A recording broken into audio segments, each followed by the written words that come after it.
for MotoHop on Air.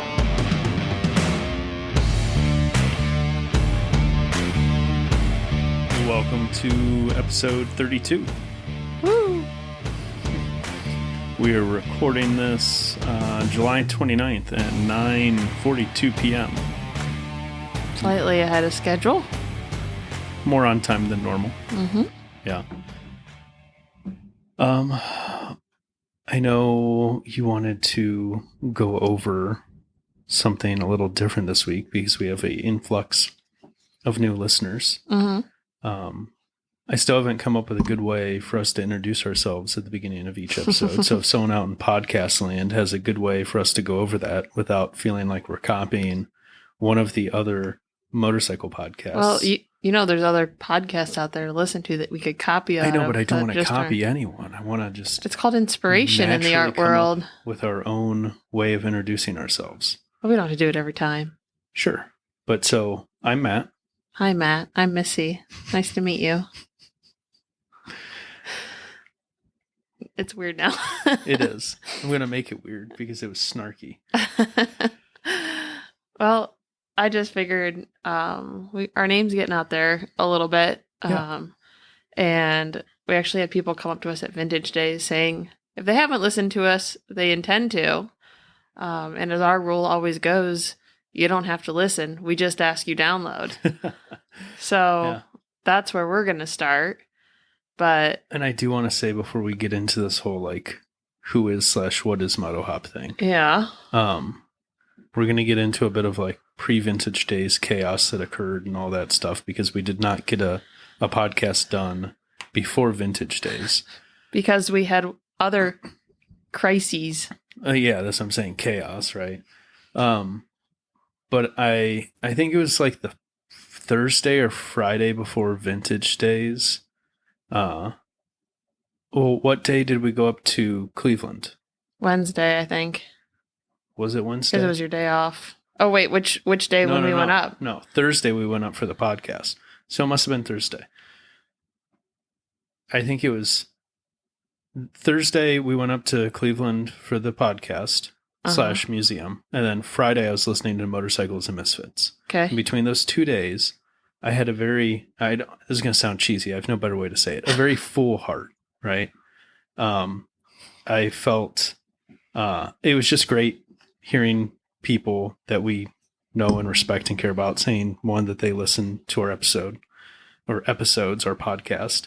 And then on Motorcycles and Misfits, someone had written in and said, hey, I just started listening to MotoHop and I feel bad now because I'm blanking on the other podcasts they just started listening to. And then they kind of jumped off from there of what other podcasts exists. But yeah, it's just... I think that's what we call a sense of community. And you finally feel like you is. belong somewhere and yeah. there's mutual acceptance on both sides. I think we've gotten lucky with all of the industries we're involved with, at least for the most part, that once you finally allow yourself to feel accepted, you get this, what's almost foreign, I feel like, as Americans, which other countries probably have on a multitude of scales. Mm-hmm. But that level of feeling like I'm safe here and just people have got your back and tribe and community. Yeah, and it's kind of sad how foreign it is. But I think once you realize you really belong somewhere, it's just like a level or sense of contentment that is really hard to find in life, especially as adults. Yeah, and we can touch on this more later. Because the whole community / tribal aspect was conversation me and Phil kind of went deep on at Vintage Days. But yeah, it's nice hearing Cleveland Moto guys talk about listening to us and getting mentioned on Motorcycles and Misfits. And it was what I needed at that time because of all the chaos that was going on before Vintage Days. It just made me feel good. Well, good. Yeah. I'm glad you feel good. And that's a sense of oh, I belong here. We're doing the right thing at the right time. And it doesn't always feel like that, especially when you're kind of self-driving something, whether it's like a dream or motivation or whatever it is. I think there's just so much doubt that can bubble to the surface, whether it's self-inflicted or I don't know. It comes from all different directions, even from like working from home.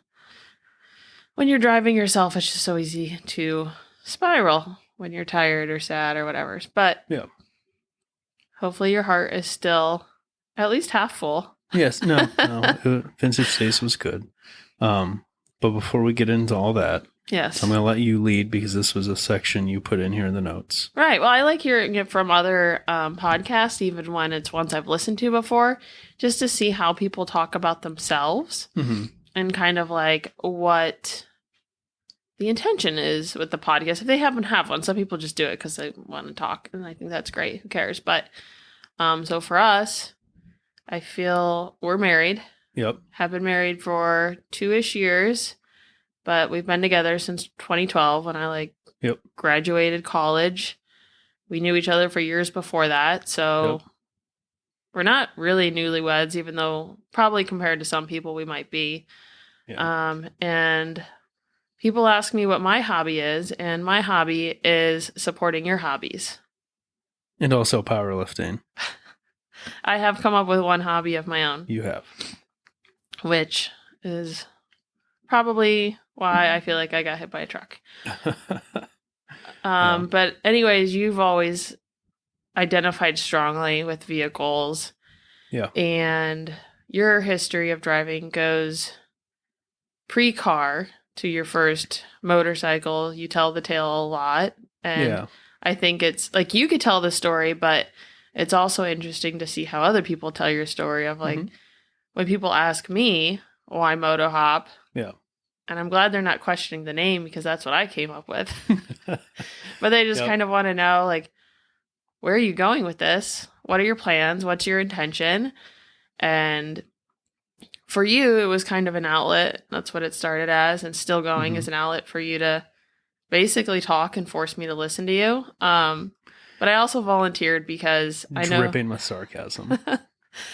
You're a night owl, and this isn't something I would have ever defaulted into, but I felt like if I didn't support you, you may not have someone else in your life stable and willing to come over at like 10:30 at night, willing to talk with you. I think you have people in your life that would entertain you. I don't know that you'd have like the consistency, and a lot of people don't, especially at 10 o'clock at night. Well, and luckily you're trapped in the same house with me, so it kind of works out. Trapped, you heard it here, folks. So ultimately, you've always said your entire life you don't want to work for someone else. Like that's your end goal is to not work for somebody else. I come from a line of mechanics and a line of entrepreneurs, and that kind of has been the crossover of both interest in motor vehicles and running my own businesses in one capacity or another. Yeah, you identify with that. I come from a family of farmers, and I do not identify with that. So your end goal, and we don't know how far out it would be, but ultimately probably to have some sort of a retail space.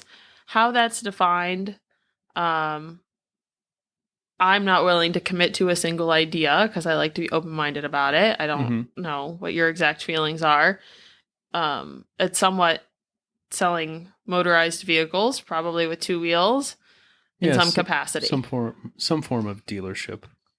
Yes. Yeah.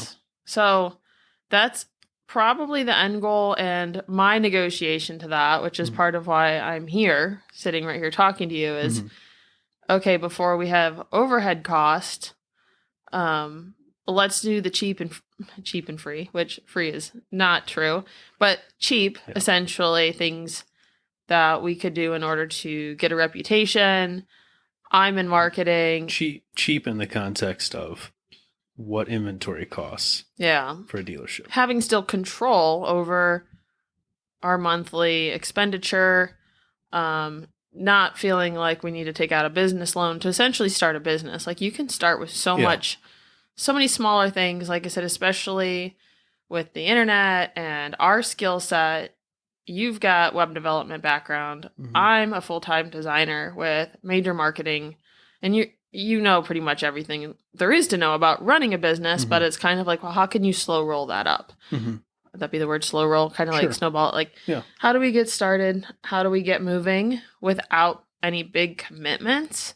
So podcast, we have the merch that we've started doing as well. And so that would be something, all of these things would be things you would continue and just keep adding to it until you get to the end goal. So slowly adding things, building up, picking our own pace at which we want to grow to an extent. And for me, just feeling like we have a little bit of, I would say, of control, just because I feel like the environment in which our careers have taken place politically and economically have been very unstable.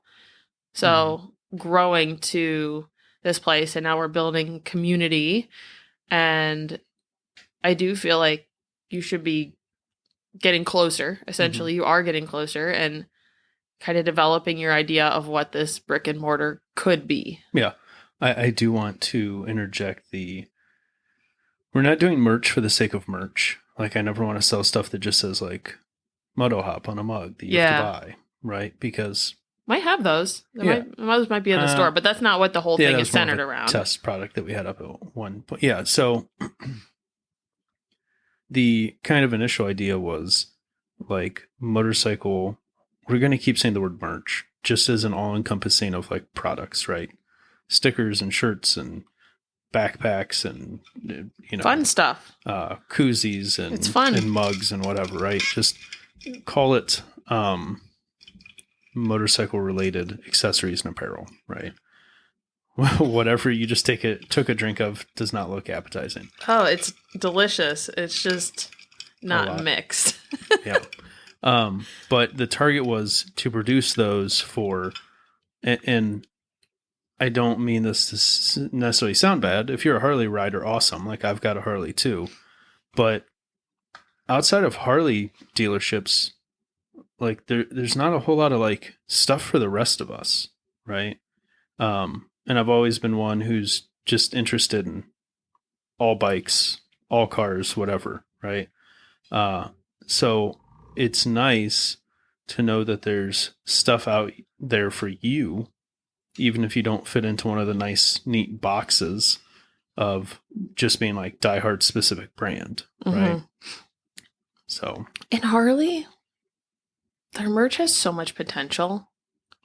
I mean, they have created basically a t-shirt company that sells motorcycles. And their t-shirts pain me to look at some of them. I just feel like some of them, because they're the dealership designed ones, where they get like pick design from column A and pick design from column B, and that becomes the front and back. And sometimes whoever's doing that, they don't care. Yeah, they just don't care. Attention. There's no cohesion to their branding, which kills me. That it's, I mean, I guess this is subjective. A successful product, that has an amazing following and such mediocre merch. Yeah. I mean, they do have some really good stuff, though. They could learn from Starbucks. I'm not against like big franchises who have merch. Like, Starbucks has some great stuff. Yeah, but if you step outside like just the dealership shirts, they do make some good stuff. Like the button downs. Yeah, we've got like a few random things, but it's crazy how hard we had to like look for that stuff when we went to the Harley Museum? I don't know the official name of it. We went to Milwaukee. We really had to sift through that store in order to find stuff that we identified with. Yeah. But that's off topic. So we do have merch available on motohop.co that you can check out. We're going to keep adding to that. We've sold, I would say, our most popular piece of merch item so far has been a sticker. Yep.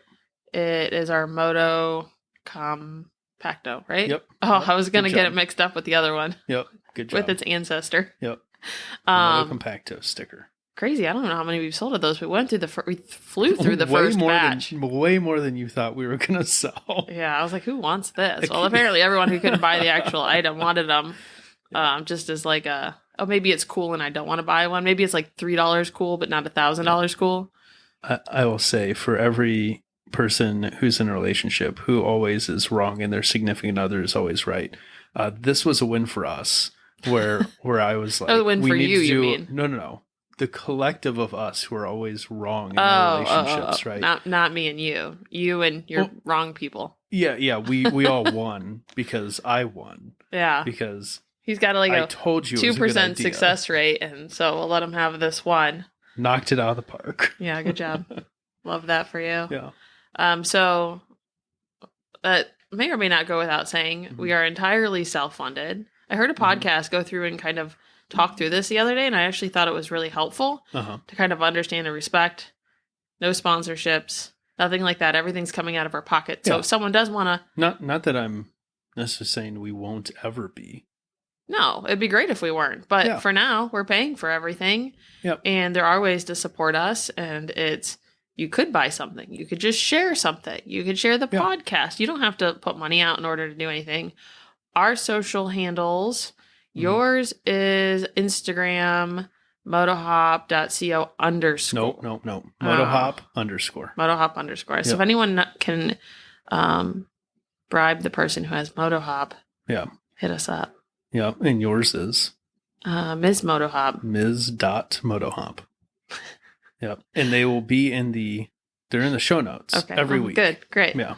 I never look at my own handle. Yeah. But you should be able to find us, follow us there. I post a lot of random stuff. If you don't like bikes, follow me. If you do like bikes, follow him. Yeah. And sometimes I post videos of him on bikes, so that's good too. Yeah. And then website. I think we went over that. Maybe that's supposed to be URL. That's URL. I don't know. There's a misprint in our notes, and I don't know what it says. It says website lug. LUG. Yeah, I think that's a autocorrect for URL. Oh man. The website is MotoHop, so MotoHop.co, because .com was taken, and I like .co. It rolls good. It looks good. It just sounds funny, and I'm sure probably throws people off. Yeah, every once in a while when I'm like, need to make sure I get an email, I'll type someone my email, and then I'll put in parentheses yes.co, just to make sure. I mean, you can just Google it. It shows up. You've done a good job with the website. So thanks. We both do have other full-time jobs for now, but someday we would like to at least consolidate yours into a motorcycle career of sorts. And if you can fund enough for both of us, that would be great. Yeah. Okay. So what's in your cup? Off to the normal part. Okay. If we ever do that again, we can really hone it down, but I think it's good to kind of blabber through it every once in a while. Your cup? Bourbon and Coke. Yep. Just one cup and a bottle. Yep. Bottle of water. Backup bottle of water and a Tervis full of bourbon and Coke. We did not drink much during vintage days. No. It went hard one night. I didn't drink at all at night. I had one or two during the day on occasion to get carbs and liquids in, but that was it. Yeah. What's in your cup? Whatever crazy concoction I see over there. Beautiful? It is pretty looking. So it is jalapeno pineapple juice. Okay, the V8. V8. Yep. It's called jalapeno pineapple juice. I got it at Target. It's absolutely insanely delicious. It's quite interesting. Just spicy enough to add almost a savory dynamic, but not enough to really destroy your esophagus. Mm-hmm. I did put some tequila in it because I wanted to try it. Ooh, look at you having an alcoholic drink. I know. And there's some tahini in it. I sprinkled in it. Figured that was the pretty part up top. Yeah. So that's, I didn't shake it. I barely stirred it. So that's what that face was from. Just straight tequila off the bottom. Yeah. I just poured the other juice on top and hoped for the best. Yeah. We'll see if I even drink it during this. I mean, I'm kind of thirsty, so it works, but. The jalapeno pineapple juice V8 is quite interesting because at first when you take a sip, it's just pineapple juice, and then just your mouth gets hot for a second. It's quite delicious. Yeah, I mean, it's so common to be able to find a jalapeno mango or something martini or margarita.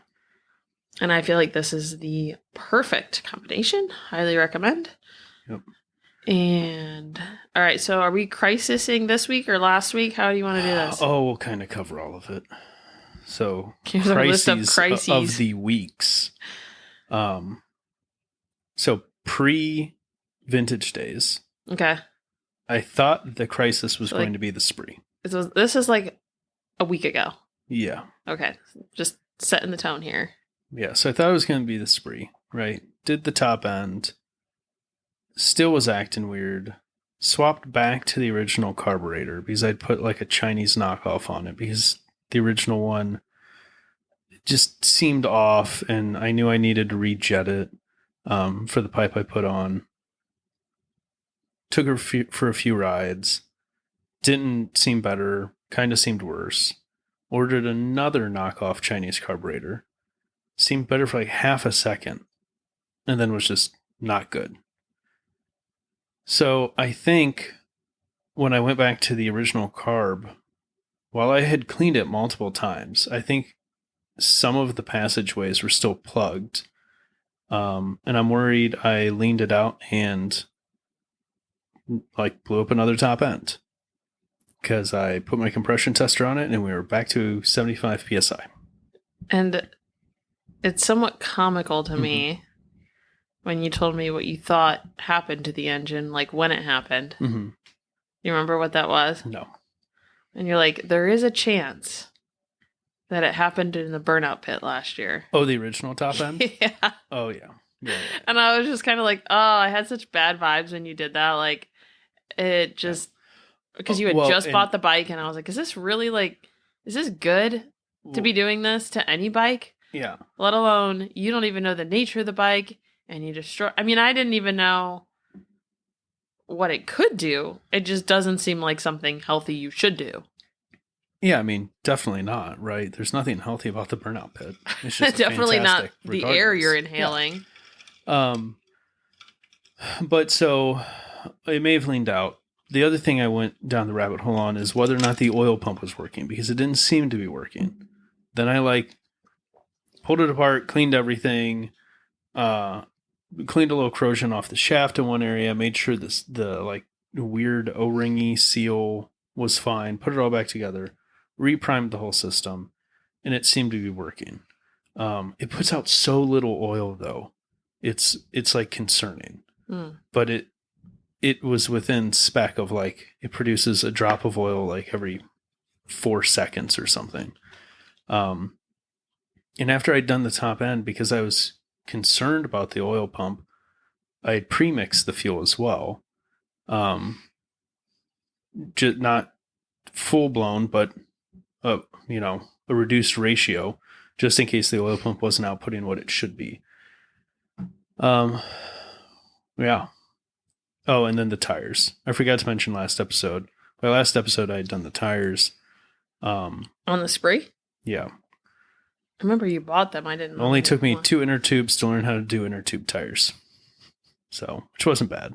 It was quicker than what were the last tires? Way easier than the Rascal tires. Is that what they were? Yeah, because the Rascal were tubeless. So like the whole tire carcass has got like way more. Carcass. Yeah. There's just way more rigidity to it. Yeah. Yeah. Okay, so that but was... I thought it was going to be the spree. And bazinga. And it wasn't. It was the motorhome. And when did you figure that out? It was Wednesday? No. It was like... No, it was a few days before Saturday or Sunday. Yeah. Right? Because I was putting the dash back together after rewiring like the radio and the fan and everything. Mm-hmm. And I go to start it after I button it up like 98% of the way. And the brake light comes on the dash. And at first I'm like, oh, I obviously messed up putting one of the bulbs back because every dummy light on the dash has an individual bulb.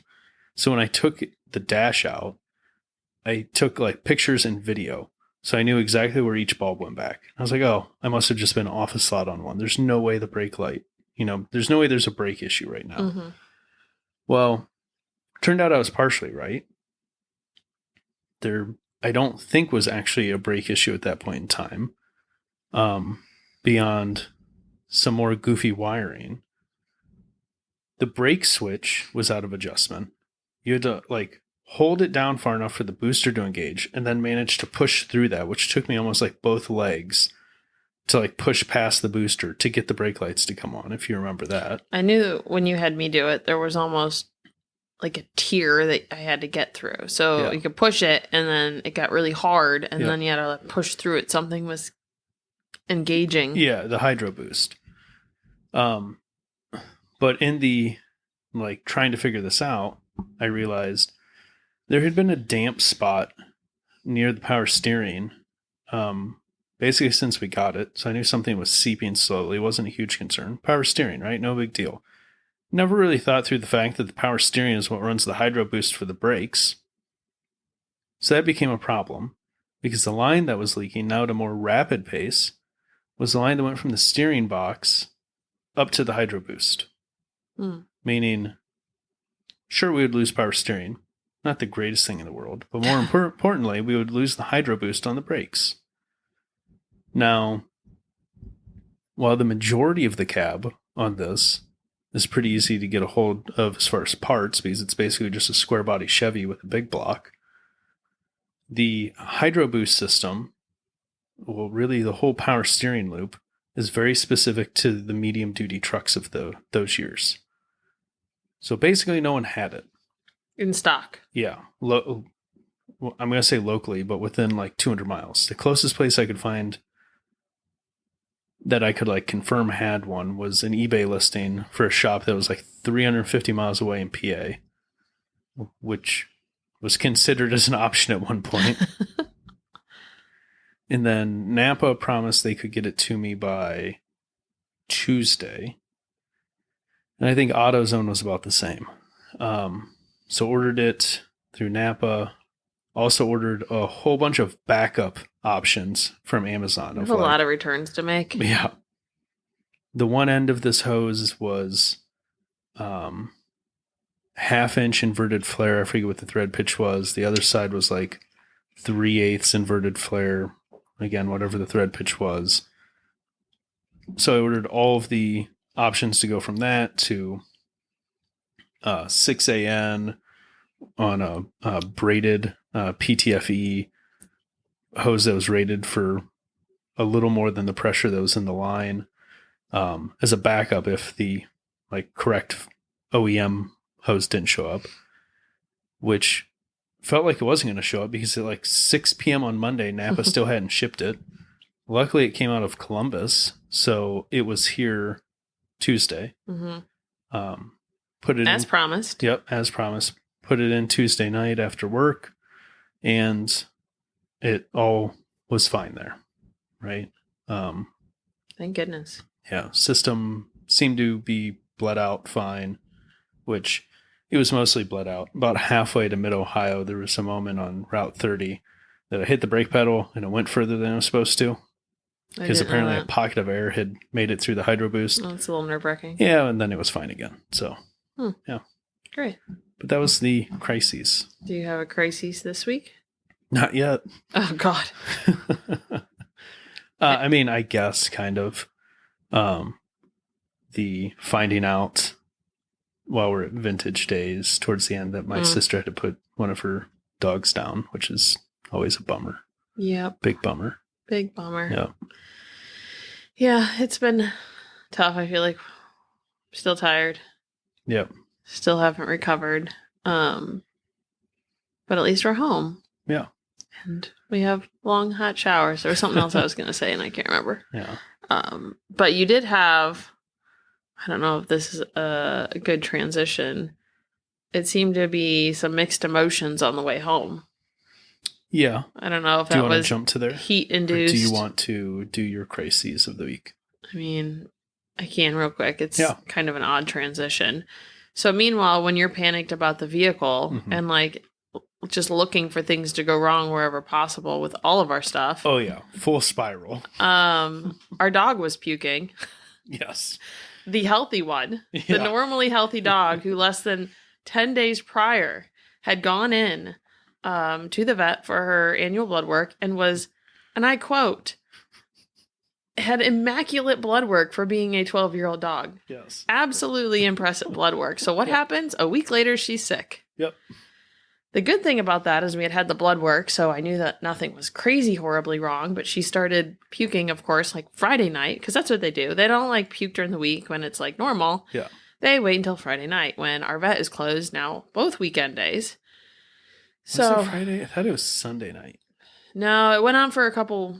Oh, it didn't get bad till Sunday night because Monday It happened morning, multiple nights is what happened. So she got up, I think it was maybe even Thursday night she started, but it wasn't frequently enough for it to really cause red flag for me. Our dogs eat grass.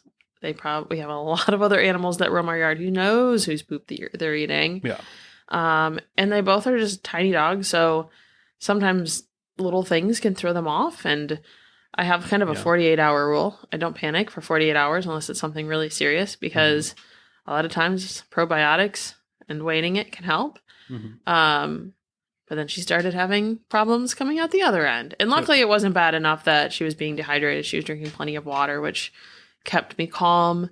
She wasn't eating, though, which can be a concern for a 6-pound dog.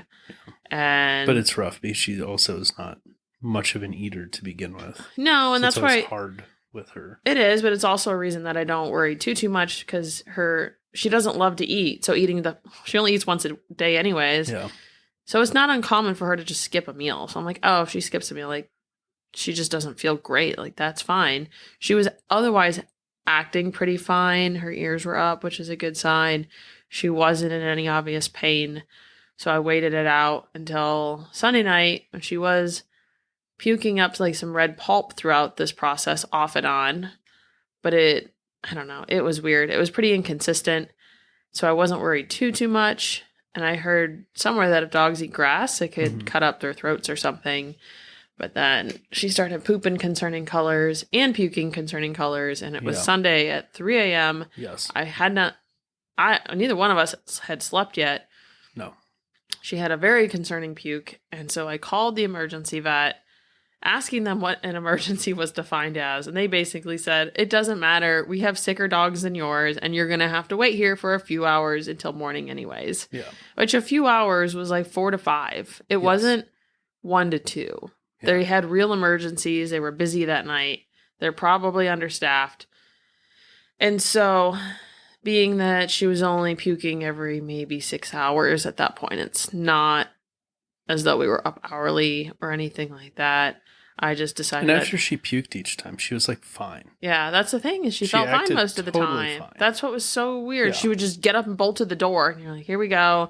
Or she would start shaking, and it wasn't consistently enough for me to panic, thank goodness. But we did get her into the vet Monday morning, and she got some antibiotics. But the sucky thing with that is they were like gross antibiotics, ones that tasted horrible. You really got to just put a syringe in her mouth and hope she doesn't spit it out, because she's the type of dog that can eat the cheese around the pill. Yeah. And then I was worried about our pet sitter having to do it. We got away with only doing the minimum 3 days. Yep. Mostly full. I kind of stopped just because she seemed okay. She wasn't puking or pooping and stuff anymore. So I kind of just let it go. And she seems, I would say 100% now. She's sprinting around the house when I say walkie, and she's good to go. So both dogs were very happy to see us. Yes. The crazy dog, who normally has major anxiety, apparently either overdosed on meds while we were gone and it just canceled it out. I think sometimes she just needs recalibrated. Over 4th of July, she had really bad anxiety pre-4th of July. But I gave her extra meds on 4th of July, and she seemed like fine afterwards. And then she got bad again because she was on antibiotics for something. And if she has the least bit of change in her diet or routine, she spirals very quickly. Yeah. She gets it from me. But she was a little bit of a nervous wreck because she doesn't do well when I'm in and out of the house a lot, which happened a lot as we were packing up. Yeah. But I had the pet sitter give her regular meds while we were gone, and she seems to be recalibrated and very happy, very peppy since we got home. She's even older, so you just never know what's going to happen when we leave. But honestly, I think it's good for them when we both leave.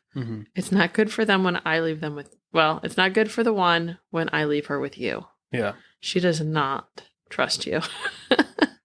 You give it about 24 hours and she comes around. And she gets hungry. The first 24 hours, she's like, I've been abandoned with the wrong parent. Never barks just for the fun of it unless I'm gone and you're here. She barks to wake you up. She barks when she wants fed. She's literally yelling at you because she doesn't trust you to take care of her. And I wish I could understand what profanity she was yelling at you, because she is just not a MotoHop fan. Yeah. Tahine. But, okay. So tell me about these emotions you had on the way home with the motorhome. Oh, on the motorhome? Yeah, is it because you had, like, dehydration? No, or I mean, part of it's just the, like... lack of AC? Oh, well, that was definitely part of it. No, just, like, wanting to... Like, knowing the level of chaos my life has been. Your entire life. I know, but, like, it feels like it's been worse than normal. Your life is the most chaotic of any human I've ever met. And then... Not even mine. It doesn't even, like, bleed into my life. It's literally isolated to just your life. Yeah. It barely takes me down unless we're together and stranded somewhere in a vehicle. You've said that you think I'm cursed. Yeah, I've been saying that for decades. Yeah.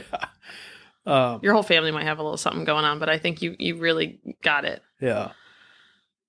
Part of it is having a conversation with Johnny Mac after the museum cast, and just like the whole, you know, the more you have, the more you have to take care of, blah, blah. And like, you know, I told him, I'm like, yeah, I get it. Like now the garage is now one bike down from where it was. You feel relief? To some extent. Just because once you get to a certain point, like you have to start scheduling maintenance in ways you never thought of, right? Unless you just have so much money to throw at it that it's not something you deal with, right? But even if I had that amount of money, it's still something I would deal with because I have a very hard time letting other people work on my stuff.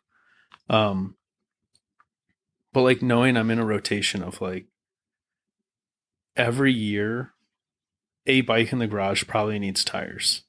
Yeah. Every year, a bike in the garage probably needs a battery. At least. Right. They all need oil changes. They all need registrations. They all need registration. Most of them probably need an air filter. Does it make you just want to slice down your inventory a little bit more? As much as you hope I'm saying yes, no. It's not that I even care how many bikes you have at this point. It's more or less I feel your stress when something goes wrong or you feel like you don't have one that you can ride. And I know there's, how many? 5, 6 out there? I don't know. No, I think I'd be more stressed if I had less because I don't know if you remember this, but whenever I only had the Vulcan 1500. Do you remember me during times that like there was an issue with that bike? Just straight up like losing my mind because it was... but it was your only bike. You're not going to be in a situation to work on something to be able to ride. Well, you're not going to. I'm not asking you to go down to 1. I'm just saying, what if you went down to 4? I mean, maybe we'll get there. Just to consolidate, right? Or if you could pull the batteries off at least, and maybe not leave them out in the garage over the winter, or something to just make things a little easier. The batteries aren't a big problem point in my life. The only overlap I have right now between bikes is arguably the Vulcan and the Sportster. It's pretty much it. Everything else has its own defined role.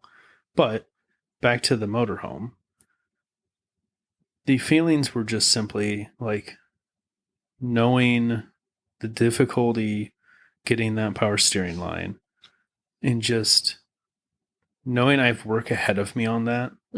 Like I still have to button up the X5. Yeah. Right?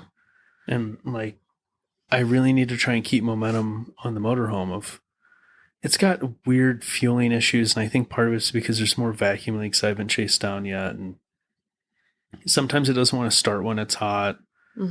Like it did to us at what was that? The BP we stopped at on the way home. Yeah. Took a couple. It took longer than comfortable to start, which I'm normally pretty confident it's going to start.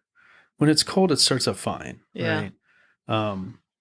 Not going to be cold at vintage days. Trying to figure out what's going on there. Knowing like I've got to do AC or something to make the cab more comfortable. Like it was a straight sauna on the way down and back. Like the way down was rough. The way back, I think it was a little cooler on the way back, but we were tireder. On the high of vintage days, but combine that with like all the dehydration of vintage days. Yeah. And the exhaustion of vintage days, right? Yeah, the lack of sleep. Yeah. So I would be interested in pricing out. Nothing we're going to act on right now, but what would it really cost just to take the camper portion with a crane, defabricate it, and refabricate it to a new truck? Yeah, I already started looking. Oh, okay, good. Yeah, and obviously the cost of the truck there, plus whatever. And who do you even hire to do that? There's companies that all they do is specialize in like putting boxes and beds on chassis cab setups. Wild. Yeah. I mean, I imagine it'll cost more, probably at least what we paid for it. But after looking at other campers for 30 seconds on the way back when you expressed your distaste, we're not going to get anything like what we have. We have it. Well, just the idea of us before we left saying, how do we secure down the generator? Just put a hole here and a hole here, and we don't have to worry about a wall ripping off or something because campers are so horribly made that we're going to spend, you could easily spend like 30 grand on a toy hauler. And that doesn't even account for the vehicle we may have to alternate in order to get, carry it. Plus, you're going to get 1 to 2 bikes in it. There's no way you're getting 3 to 4 like you have in our current one. So, I mean, small bikes. Sure. Realistically, we're only putting 2 big-ish bikes in there. Well, I guess that's true, but I like the layout of it. It just feels stable. Secure. I have no issue with the back of it. I'm just saying, getting to a point that I have more confidence in the powertrain, right? And just, that's it. Just getting it to a point that I feel like it's more reliable.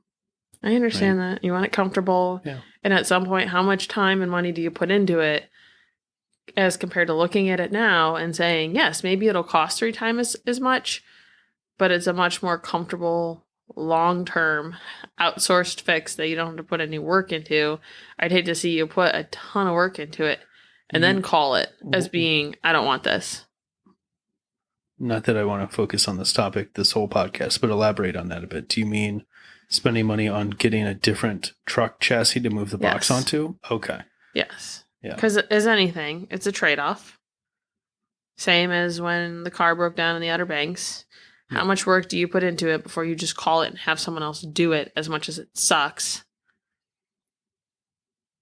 Your time is valuable too. Here's the issue that you're glossing over, though. Okay. If we buy a different truck, different problems. It is still an unproven platform until it proves itself. Well, sure, but this is unproven anyways. Yeah, but I know that once this is fixed, it's fixed. Okay. Right? Well, I know all of its demons. That's the only benefit. I'll respect the decision you make, but I just thought I was helping you by... Yeah, I mean, I don't know. We'll see. Okay. We don't have to make any decisions right now, but we should probably use it more than once a year. I don't know if that would help or not. We've had it for about a year. I know, we've used it twice. Yeah. So... But fair. Maybe valid it's points, but a little achy from sitting there. No, it just has neglect that needs fixed from previous owners. Okay. Yeah. Well. Mm-hmm. I wanted to mention this. While I was messing with the Spree and the Rascal before we left, I saw someone online mention using ChatGPT for carburetor jetting. It actually does a pretty phenomenal job. Well, it's kind of similar to an SEO, right? Like, yeah, in the sense of it's going to do your search for you. Well, it's scraping all of the forums. So you could literally go in there and be like, I have a 1986 Spree with an S23 pipe and an AirPod filter setup. What main jet should I be running? And it's not necessarily going to always kick out like, oh, you need an 85. But it'll go, based off the modifications, you have your ideal main jet's probably going to be between an 80 and a 90, right? Or it will ask more questions if it thinks it needs to know more to be able to recommend a jetting range. And it seems effective. So I would say it's one of the few things that I've trusted ChatGPT for. Trust it. That it's proven itself twice now. That's wild. It nailed the jetting for the Rascal. But did you double check it? What? Did you double check what it told you? Yeah, I went and put those jets in the bikes and they ran great. Okay. I have heard of people using it for recipes and whatnot, and it is not reliable. So oh yeah. That is granted. I wouldn't let it give me food recommendations. But it's probably combining all the different recipes and pulling them together. Well, because it's scraping from forum knowledge, essentially, right? It's other people's trial and error that it's using as a basis, and the general wisdom of forums of like, you're not going to hurt something, again, within reason. You're not going to hurt something by being a little rich. You can hurt an engine from being too lean. So it's going to err on that side a bit. But yeah, seems good. I mean, don't blind faith anything, but if you really don't know where a starting point is, try it. Sure. Okay. Also on the topic of vintage days, I don't remember if I mentioned last episode or not. Wanted to take a cheap helmet with me to go do stupid things. Yeah, I don't think you talked about this because I was surprised when it showed up. There's no way. I told you about it. Oh, when? We had a conversation and you're like, you already have helmets. You told me why you wanted one. You never told me you ordered one. Yeah. So, wanted a cheap helmet. MotoSteels.com. So, steels with a Z. If I type this correctly, let me make sure this works. Yes, it does. So, MotoSteels with a Z.com. It is basically a closeout website for Iron Pony, which if you're not from Ohio, you probably don't know Iron Pony. But Iron Pony is like motorcycle mecca in Ohio. Just like giant retail store for gear. They also have their own dealerships for bikes and stuff. But it was a speed and strength adventure helmet. I forget what model it was. I got it for $40. It's normally like a upper 200, not quite $300 helmet, I think. Yeah, wore it a few times. Okay. Pretty comfortable. I didn't know if you wore that one or it's a lot of helmet. Did you take the other one? Did you take your Arai? You didn't? Nope, only took the cheap one. Oh, that works because you didn't really go that fast. The only thing you really mainly were. Man, we were on the laps? Looking through, well, yes, word on the laps for history. I don't remember. Maybe I didn't grab it when we went back in the woods, and if I didn't, in hindsight, I should have. Yeah, I don't know. You kind of scurried off on that one. Yeah. So that leads us up to fully going to VMD, right? Vintage Motorcycle Days, 2025. Fantastic time. Hot. Wish it wasn't over. Wish it wasn't hot. Let's make it continuous. Can we all just live at Vintage Days forever? I think our little FEMA camp should do a beach trip. Oh, that'd be fun. That'd be so fun to do that in the spring. Yeah. Like everyone take a bike. Yeah. And then we all ride around on the beach. We could do all the tiki bars and stuff. Well. Or whatever. If it was a little shorter of a ride, we could all just ride out to Motorcycle and Misfits and do like the reverse exchange. That'd take you like 3 days on a scooter. Like they come out here for Vintage Days and we go out there for like a spring trip. Yeah, that would be cool. That would be cool. They'd have to provide the bikes if you're going to do like the perfect swap though, because they ride bikes over here? Yeah, but I'm sure Eliza could come up some bikes. That's true. Yeah, Phil manages to always come up a bunch of bikes for what them. We're saying is the West Coast needs to step it up. Maybe they have something. Yeah. But maybe not. I don't know. Part in California they have a hard time imagining it, but I bet you they do have a pretty heavy bike culture, though traffic is so bad. California? Yeah. Huge. Yeah, scooters and stuff, culture. I bet. Yeah. I was just thinking East Coast because we don't really go West Coast. Yeah. But I'm just saying, like, the Cleveland Moto group, we should all go down. That would be a crazy week. Yeah. Those guys all down at the beach, but it would be fun. But so got on the road Thursday morning, later than I had hoped. But good timing, honestly. You pulled right in. Well, pulled the motorhome out of the driveway. You went in to lock up the house or something. Oh, you had to move your car. Yeah. I check and I realize I have an Instagram message from Liza going, "Hey, Matt, when you get this, call me." So I call her, and apparently they're having issues with saving camping spots. BMD's locking it down. Good for them, we have though. game plans to deal with this. I could see why they would do that. Well, they want to make sure people aren't holding spots that don't actually have passes for those spots, right? So we coordinated, got emails sent, so they had our camping pass. Pulled right in. Motorhome ran flawlessly. Yeah, flawless the way down, other than being ridiculously hot. Decided to change it up from last year. We did like Route 30 and a bunch of back roads last year. And kind of on the advice of Johnny Mac, did a bit of 71 this time. Mm-hmm. Parked her in the right lane. Did what she'd do, which is a whopping 63 miles an hour.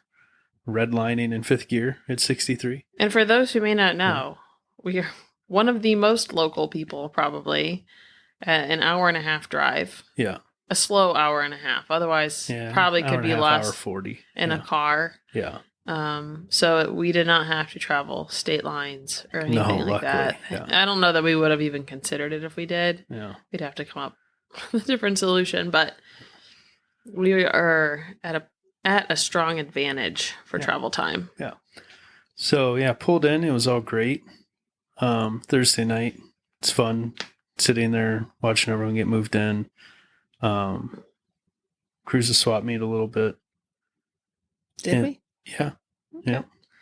Got to ride the Rattler. It's just so hot. Oh, glossing over this. Last episode, we talked about what's the perfect vintage of this bike. Yeah. Well, we don't know, but we found one that works. Yeah. Ended up going up to Cleveland Moto to sit on some of the Black Cats that I knew Phil was taking. Which he today classified as the perfect vintage days bike. I would say for a single rider. Yes. We're making that modification. Yeah. And we sat on a few bikes, and one of them that we sat on was a genuine Rattler 200i, and you seemed pretty comfortable on it. Yeah. Yeah. What is your passenger score out of 10? Maybe a 6.5, maybe a 7. Okay. So the panic bars, which I don't really know what they're called, but that's what I call them. The ones you hold on to by the seat. Yeah. Not comfortable. Like, I'm glad they're there because you can like shift and adjust when you're getting on. For some reason, they're like hollow underneath. So they're not like as comfortable to hold on to the whole way around them. Yeah. I would like to add some sort of backrest. I've come to terms with the fact that one of the things that gives me a sense of security is just some sort of a back, so I don't feel like I'm going to fly off when you accelerate. Because you think I'm just going to shoot you off the back of a bike. Okay, well, you sit on the back of somebody on a bike and go fast, and you tell me, I don't like the idea of holding on to someone else who can also fly off. I want my own sense of security, and that is a little tiny backrest of knowing I won't stay stopped when you go. Yeah. Something to hold on to. And for some reason, that bike is so easy to get on, so hard to get off. It just must be the angle. It could have been partially the heat. You know, we've only been on it once under one condition. Yeah. And so I'm in shorts. I'm suctioned to this seat. It's hot. Yeah. We've not really acclimated to the seating of this bike at all. Yeah. And sitting on many bikes is just an odd angle for the rider. You're straddling someone. It can be really straining on the hip. So getting off, you're kind of starting in a bottom position and having to hoist up and over. Yeah. It's just odd. This has a little bit more stadium seating, I would say. I'm a little higher above you than some of the other bikes. Not much. There's a little rise. Not as much as the Vulcan. The Vulcan's like ridiculous. I haven't been on the Vulcan in a long time. Yeah. But I feel... You feel higher. I do feel higher. Okay. Like I said, super easy to get on. Just awkward to get off. And not horrible, but it is nice it's small enough that I can almost just shimmy off the back. I don't have to... What would you call it? Like unsaddle. Like when you get off a horse, you don't have to like completely unsaddle in the same way that I could just kind of scooch off the back if I needed to, which would not be an option. I know. No. I'm going to have to hoist up and over, but when you're in the heat and you're dehydrated and you're sitting in, I did a lot of sitting. I would have loved to walk, but it was just too hot to do anything. I did a lot of sitting in camp chairs. So either I was being squished together or wedged onto a bike. My hips were not happy. I was in pain. Yeah.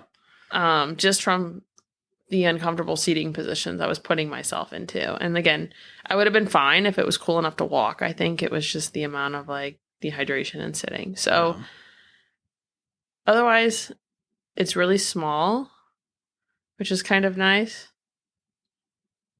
Elaborate on that. It seems lightweight. Okay. And narrower and okay. But you don't feel like the seating situation is compressed. Like you feel like you have enough room. Yes, but the overall entire bike is smaller than what I've ridden dimensionally, up with you on. Yeah, dimensionally smaller than like the Scarabeo. It's the smallest bike we've both fit on that we've had. Yeah. And you can argue, I was going to say, don't argue with me because that's my perception of it is the smallest bike we can both fit on. Which is great for vintage days. I don't know how I'm going to feel about it on the road. Okay. But we still have other options. Yeah. For now. To at least transition into. Because if we're on the road, we're both wearing helmets. So depending on how small it is, I do have to make sure we're not just clinking helmets the entire time. Yeah. So it will be a different dynamic. Fair enough. I think it would be fine going lesser speeds. I don't know how I'd feel. I do like bigger vehicles for faster speeds. It does give me a little more. It feels like we have more power. Not power, but like weight, momentum if we were up against something else. Sure. That makes you feel better mentally. Okay. Don't dismiss me. I'm not. Just saying. Like, if that makes you feel better. It does. I don't like the idea of being on a little bitty thing in a big road with all these big cars. I feel like not to be morbid about it, but it does matter if you're on a I don't care if it makes me feel more confident. 200-pound scooter if you slam into cross traffic. But just saying. Thanks. Well, just being real about it. Okay, well, you can entertain my lofty perception. If it makes you feel better. Awesome. Fine. Moving on. All right. I think it did great though. It's quiet. I love how quiet it is. You love quiet bikes. Well, I like it when we're riding around a swamp meet trying to talk to each other. Yeah. Whether or not that's ideal for road riding, I don't know, but it's way quieter than the majority of the vehicles you like to drive, such as diesel. Yeah. Quiet, plenty of power. It fulfilled the like something easier to load into the motorhome because it's narrower. Because I think we probably mentioned it before, but we're going through a residential door. We're going up a actual U-Haul ramp through a residential door right into the back. Narrow enough that I can stand next to it. That was not something I could easily do on the Scarabeo. How was it loading it in? Fine. Good. Yeah. That was one of the major concerns we had, just because literally just making the loading easier. What would you call it? That bottom board thing just took up the entire ramp. You had to sit on the Scarabeo and drive it up the proper speed to get it up the ramp, but not so fast you couldn't. Well, and it was also it was so close between the doors. Yeah, like to the point that I had to do the whole like turn and dip through the door. So it's a matter where the Rattler didn't have the same getting issue. up to the top of the ramp and stopping so we can shimmy it through the door, but also you not being completely able to touch the ramp comfortably. Yeah. It was a trust fall. Yeah, it was rough. It was a little nerve-wracking. Yeah. But yeah, so I think it was Thursday night. We were sitting in a group talking, and next year I'm full on. Mm-hmm. The P4's gone, the 4 microphones. I'm going to just put it in the FEMA tent. And when people start having conversations, they can just hit record, right? There's so many good conversations that occur there that we should be recording. And everyone's podcaster, so no one cares that anyone overhears you. Yeah, but like they're so used to just speaking their mind. There like were so they don't many good even discussions we had that no one recorded. That's what memories are for. Yeah. Well, to an extent, I get it, but also there is a beauty in just being in the moment. Agreed. And maybe if you wanted to remember those, you could turn your little voice recorder on your phone in order to reference them without completely going.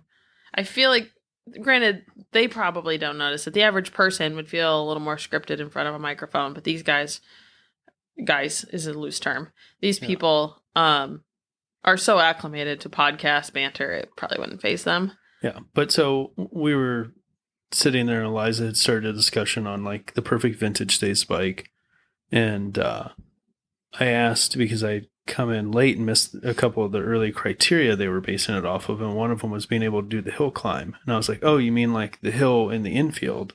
And she's like, "No, the one in the woods." And I'm like, "I've never been in the woods." So she's like, "Okay, well, let's go." So I just turned around and you're hopping on a bike and driving away. Like the brand new bike. Yeah, the brand new bike. You just that I done very didn't even wave. You just like made sure that I was like entertained by somebody and left. Yeah, well, I was just like, we're going to the woods. You didn't even say that to me, I don't think. Yeah, you were like, where are you going? I said, the woods. Which meant nothing to me, apparently. Yeah. I figured you were just going to go watch some hair scrambles or something. It was Thursday night, nothing's going on. I don't know that. Yeah. I don't keep up with that stuff. I'm just there for the food. And, okay. It's joking. Stop it. So, me, Liza, Sleepy, go to the woods. Rattler held its own. Kept up with the others? They were ripping pretty good. What'd Liza drive? Her Benelli. Oh, she had one? Yeah, that green Benelli TNT 135. She just leave it here all the time? Yeah. Oh, she bought it from Phil and it just stays in Ohio. How'd she get it here? Or is it from Phil? It stays with Phil. How'd she get it here? Is it from California? No, she bought it from Phil. Oh, bought it. Stays in Ohio. Okay. He stores it for her. That's fun. I love that. Yeah, so she has her own bike when she's here. Perfect. Yeah. So and there's such a novelty probably every time you come home to like your bike. Yeah. Or not home, but you know. So she was ripping the Benelli TNT 135. I think Sleepy brought the Buscadero. And yeah, I was on the Rattler. And it did fine. This was before it was a swamp mess, so that probably worked to your advantage. It was still a little muddy in certain places. Yeah, it was probably back in the sticky. Woods, just because it had been raining on. Did you go through the whole path, the whole like scramble path, or no? No. This is separate. So these are just trails like cut into the woods, and anyone can just drive through them. Well, they're like blocked off, kind of. But, they're just trespassing. Yeah, but people go back there still. But there's just this like crazy hill climb, and I was like, okay, now I understand why. Not remembering if you had a helmet on or not. No, I did not do the hill climb because we got back there, and I said, and now I understand why you were kind of excluding scooters as a whole under your criteria. Oh, because the hill climb is a straight up hill climb. There's not a whole lot of bikes that really are great VMD bikes and also good hill climb bikes. Yeah, there'd be like people on dirt bikes probably. Yeah. I don't know. I'm glad I didn't see this hill. It sounds scary. Sounds straight up. Yeah. We get out of the woods though. Mm-hmm. And I forget what the discussion was. We stopped for a second. Lisa just kind of checking in, making sure everything's good. And I noticed there was like some smoke, and I'm like, it's probably just like steam from hitting a puddle or whatever. We get back to the campsite, and I look. The dipstick had managed to back out slightly, and some oil had splashed on the exhaust, and that was the smoke. Is that when I said it smells like burning? Yeah, it was at one point that you said it smells like burning. I feel like you said that multiple times over vintage. There's a lot of things that burn. Yeah, that was one of them, though. Yeah. But yeah, so it crushed it in the woods. It was a great swap meet cruiser. It loaded up well. It was fantastic. But yeah, Thursday night, just everyone kind of hung out, talked. I mean, honestly, if you're wise about your purchases, they really do a lot for the amount of money that you spend. Like we spend more money on computers than you have on most of the bikes. Yes. And I think that says a lot. I mean, honestly, I will say so far, and I know I'm not like thousands of miles in on this thing yet, but I think that Rattler might be one of the most underrated scooters right now. There's almost maybe the value will go up after everyone talks about them. I'd never heard of them. They've been out for a few years. They were kind of slow to move for a while. If anyone wants one, Phil's got a few. Yeah. I think he still has some, maybe. I thought And he had can more than order one. more, but Well, he probably wouldn't. He couldn't get rid of them. he moved them good initially, and then it kind of slowed down just because there's so many options in scooters right now. But the 200i, it's 169cc fuel injected, which is fantastic. Started up easy every time. Under seat storage. Yeah. First scooter of the 4 scooters we've owned. This is the first one with under seat storage. The only real kind of pain is the mirrors, but I learned that from reviews before we went. So I took new mirrors with us. Very wise. Yeah. Good little bike. Yeah. So Friday, went did some hair scrambles. You did them? Well, went and watched. Oh. Sorry. Spent a good chunk of Friday doing bike logistics, dropping off the mini bike I had sold. Buddy Alex showed up to pick up the Rascal that I sold. Kind of ran around and showed him stuff. That poor guy. He was on our electric mini bike and it kept dying. Well, it only died like the one hard. And it was a battery died. It wasn't like mixed thing. No, it just needed charge.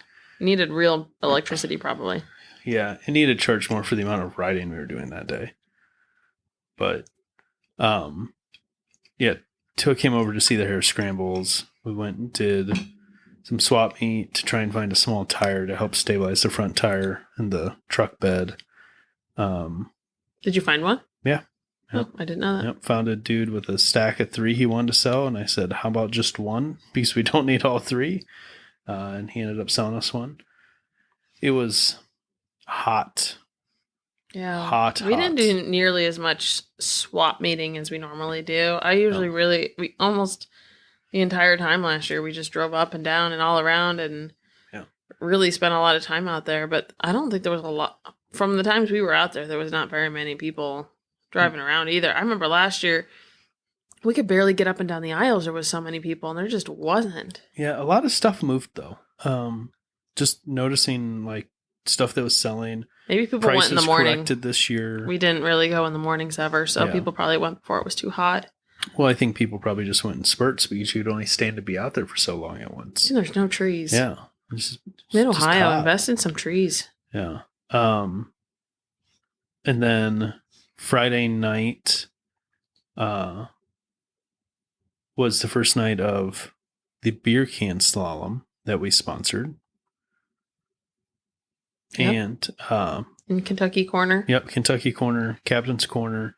Just some kiddos. Yeah, they set up cans, and the kids have to do slalom through them, and they're judged on initially just like not hitting the cans and any style they want to add. Do you know how they promote that? Speed. Does he promote that at all? I feel like there's opportunity there, but sure, somewhat decent turnout. Localized, right? Saturday night didn't have as much of a turnout just because it had been pouring rain for so hours. Wet. But so we sponsored that, did some prizes for the kids, bunch of candy, little doodads for their bikes. I hope they liked them. Yeah, I think they were excited. Saturday night there was also a beer can slalom, but then because it had been raining so much, the kids opted to turn it into drifting. So they were doing like figure 8 drifts on their dirt bikes, which was kind of fun. I don't think you were as much of a fan. No. As I explained, you were very risk averse. I don't like watching. Having a ball. Yeah, and they obviously have way more experience riding than I do. These, 13-year-old boys on dirt bikes have zero fears or sense of mortality yet, so they were fine. Yeah. Well, yeah, Friday night, went down to Kentucky Corner, hung out during the burnout competition. I did not. Sleepy and Johnny Mac came down there, drug Sleepy up on the trailer so you could get some good shots. Helped coordinate getting the captain to take a shot from Johnny Mac as the Bourbon Ferry, and that was a good time. I can't believe the captain's never had. Yeah, apparently he just never kind of leaned in, right? Either that or they probably left him alone because he does all the emceeing. He's probably busy. Sure. So yeah, that was good. Yeah, it looked like a real party down there. I had zero interest. It was just too hot and people are too drunk and it's just Friday's pretty tame. Saturday's when it goes crazy. more cops, Saturday, more cop circling this year than I never noticed a cop ever. You just never opened your eyes then. Either that I wasn't as on edge. I don't know. I did not notice it. Were they always on ATVs? Yep. Oh, well, I just didn't notice. Did not notice a big change. I would not want to be a cop presence there. I saw the video that Sleepy had of the cop, and it's like one cop in a swarm of like 200 drunk people. That guy like doesn't have a chance. Mm-mm. If people wanted to just tackle or like stampede him, what's this guy gonna do? Mace him?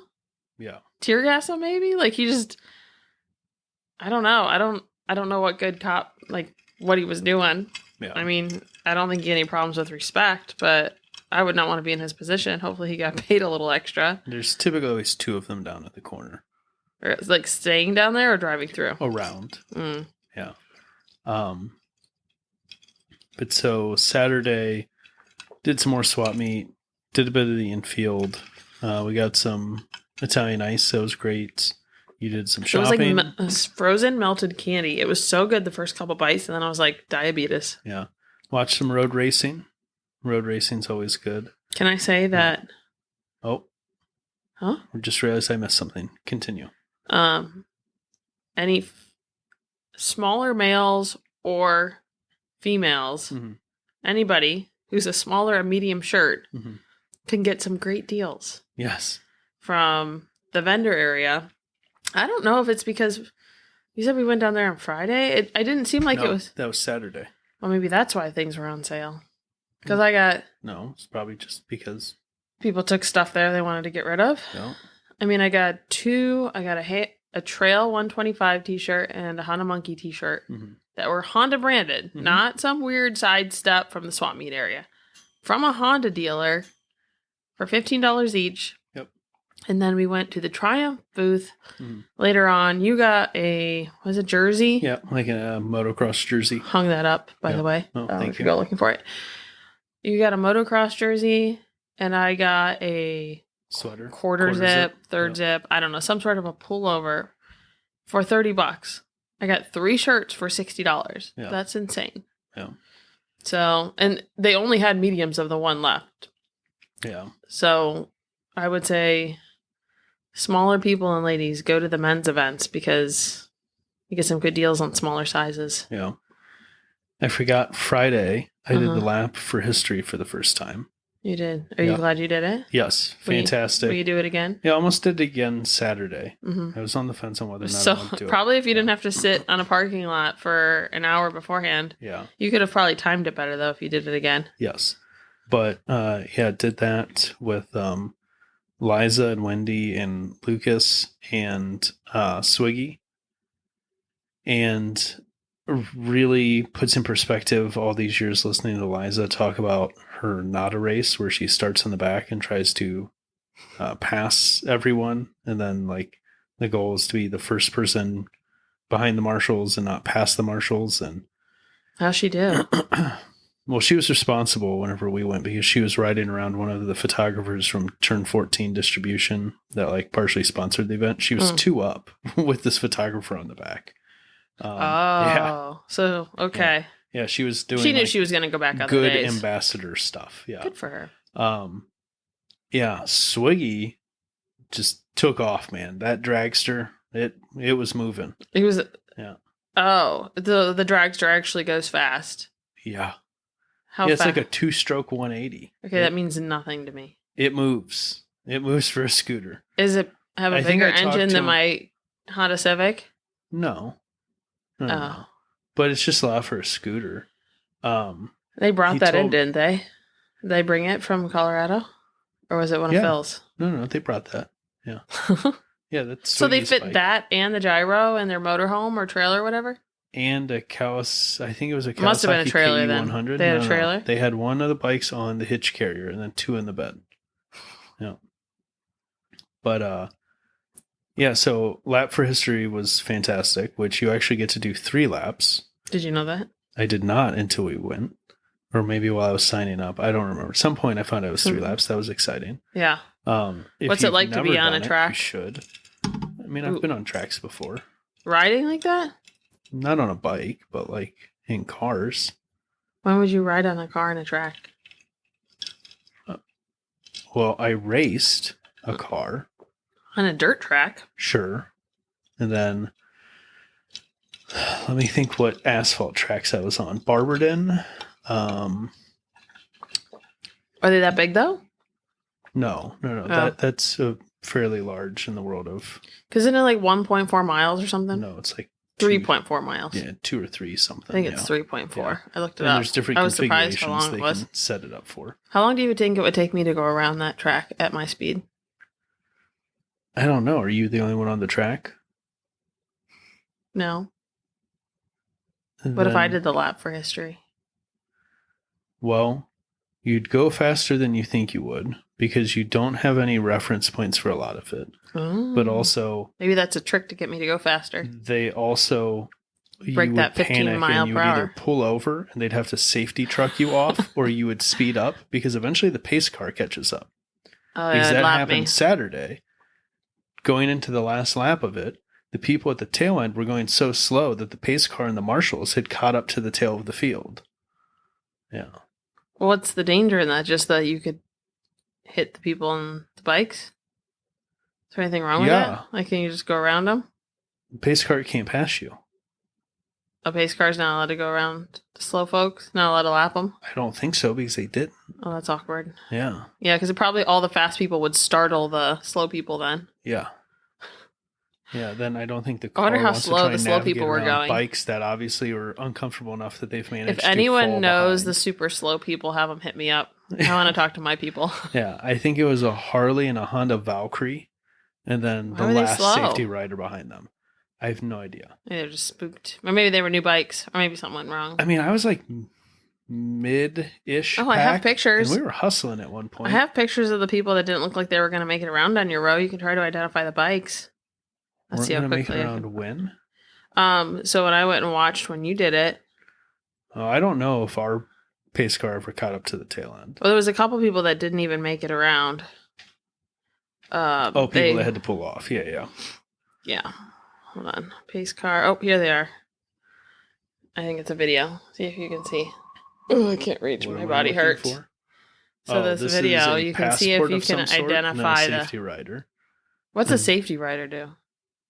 Stops with people who pull off. So they ride at they stay with like There's the last multiple people. safety riders throughout the pack to like get people out of the way and off the track. Because there was, I think they each person had one. Yep, each person has a They safety both- rider here. How many So yeah, safety the one's riders? definitely the passport. I remember him at the beginning because I think that was a Honda 50, and he started in the back like us because he wanted the like downhill onto the track to help pick up speed.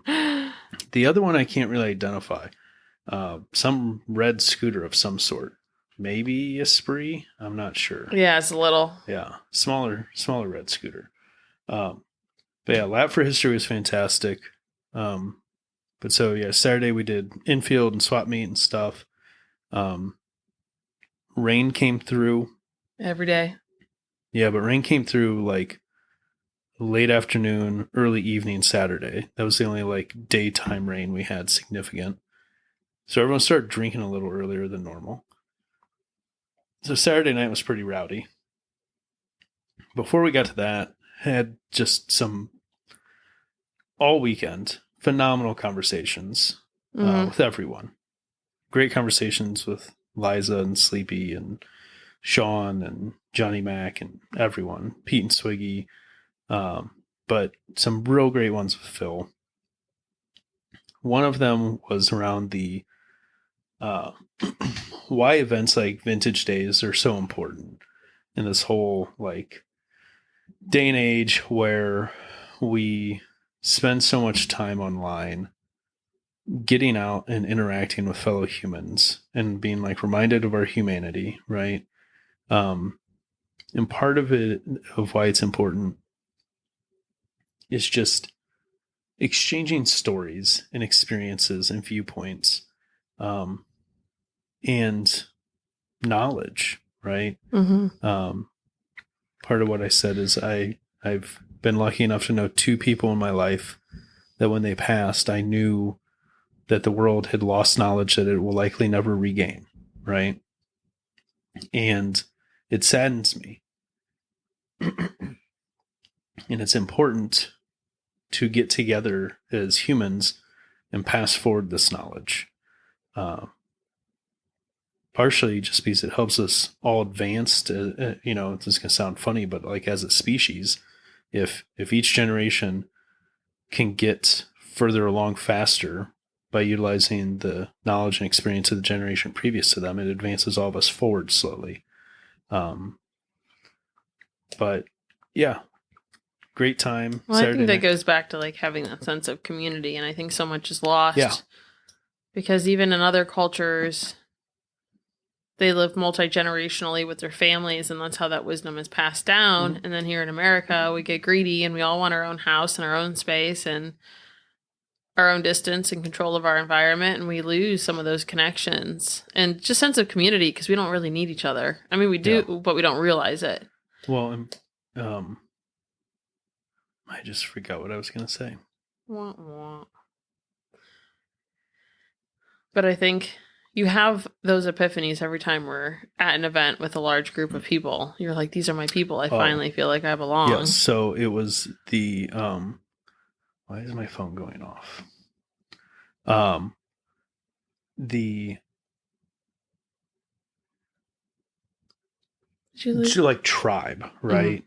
The fact that we are all here for a similar reason. There's probably things we disagree about, but we kind of put them aside to all be here for motorcycles, right? Yeah. As something important enough in our life that we schedule around it. Which is nice to have that sense of community. So, good time, and then the night continued on to burnout competition after pure havoc. Another, like I said, the beer can drifting because the solemn got rained out. And there was confrontation at one point. Not a ramp got picked up. I'm sure Phil will talk about his interaction with the sheriff's deputy. That was a little ridiculous because while they shut down Not a Ramp, that night, the ramp that, forgot this part, Carter, John and Carter, who are awesome and always hang out with us, Carter hit a ramp that was way too steep and ended up getting the EMTs called out. Carter's also a motocross rider and probably has done some pretty gnarly things in his short life. Sure. I'm sure he genuinely thought it was no big deal. Yeah. I mean, as anyone does in that situation. Well, I guess they realized after he hit it that it was too steep and lowered it. And it was still ridiculously tall, right? Because he sent himself to the moon and he literally saw stars. Yep. EMTs showed up. He was fine. They were still around to hang out. He's only like weekend. 15. He still bounces. Is he 15? I don't know. I made that up. I don't think he's older much than that, but I might be wrong. I feel like last year he was like 12, so this year he's like 15 in my head. But Carter ended up winning Saturday night's burnout competition. How do you competition. win the burnout competition? I didn't even know there was a winner. Yeah. Let alone... It's judged. Oh, my Saturday word. night is a real deal burnout Who's competition. the judges? The captain and his merry gang. Okay, how do you win? You just blow a tire? Pete won by doing a naked burnout on some crazy bike with a fireworks strapped to his head. In a gimp mask or something crazy. Right? Pete is not like anyone I ever aspire to be like. He is the exact opposite of me, and I'm so glad he has his people. I love Pete. I'm not saying he's not wonderful and hilarious, but when he drinks, he can stay over there. Oh, man. I'm scared of people like Pete. They're too brave for me. Too brave for you. I'm timid. Yeah. But Carter won by taking the scooter his dad had just bought that day, a Honda Aero 80. The judges knew that? I don't know, but hold on. Let me finish. Okay. He took the Aero 80, went and burnt the tire off of it, and then went and got another bike and went back and burnt the tire off of that. So he won by doing burnouts on 2 different bikes in the same night and blowing up the tires on both of them. Knowing his dad, he was probably really proud too. Yes. I love that relationship John, I dynamic. think, was very proud of it. That's so funny. And Well, I then- love that they have each other. Yeah, in which I already saw he already put a new rear tire on the Aero 80, which I'm very excited for John and his scooter journey. God, they've been home for like 2 days. How'd they even get it? What, the tire? Yeah, I must have ordered it. Sleepy had some that didn't fit his one bike that fit the Aero 80 and sold it to him on Sunday. What? Yeah, so they went home with tires to put in the Aero 80. Oh, are they from Cleveland? No, I forget where they're from. It doesn't matter. Indiana, maybe? So it was just like on the way home. To know they have it, probably not a big On deal. the way home? No. Sleepy had them with him Oh, at of course he Vintage did. Days in his truck. Yeah. I think they were tires that he was going to put on the Trail 70 that didn't What a fit or perfect something. storm. Yeah, it worked out real well. And then during the burnout competition,